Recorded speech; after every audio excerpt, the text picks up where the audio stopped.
Durant les properes setmanes, tothom que entri a la Biblioteca Josep Soler Vidal trobarà una línia roja.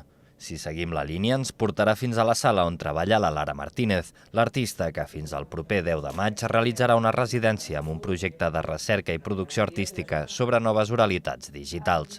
El projecte porta per nom Línia Roja i pretén convertir-se en un arxiu sonor i gràfic que promogui pensaments no totalitaris amb humor i sensualitat. El que intentarà fer serà transmetre idees antifeixistes, marxistes, feministes, etc., amb una actitud sexy i divertida alhora. Els referents són les línies eròtiques i per això es diu línia roja, perquè és una línia eròtica amb idees rojas, antifeixistes.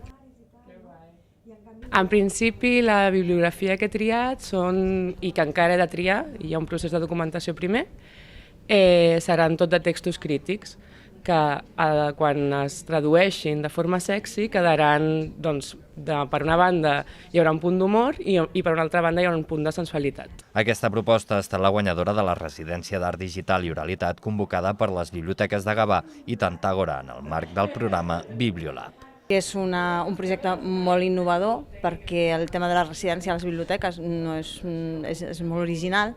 De fet, alguna residència sí que s'ha donat amb alguna biblioteca en concret, però sempre vinculat al tema de la literatura més òbvia, o sigui, la residència d'un escriptor.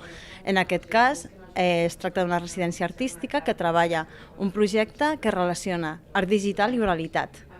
Com a inspiració per al projecte hi ha tota una sèrie de bibliografia que els usuaris de la biblioteca també podran agafar en préstec i que ha estat seleccionat per un focus group format pels mateixos usuaris. Hi ha tot de llibres que han triat tant la gent de la biblioteca com un focus group, com altra gent que pot passar per aquí a proposar-me idees i que seria el procés d'inspiració. Després les frases, en principi, sí que seran, les frases que es diran de forma sensual sí que seran de teoria crítica i després hi ha tot un material que és material per inspirar-me de forma gràfica, de forma també com poesia, pel·lícules. L'espai de la residència romandrà obert a visites concertades per part d'escoles i del públic en general.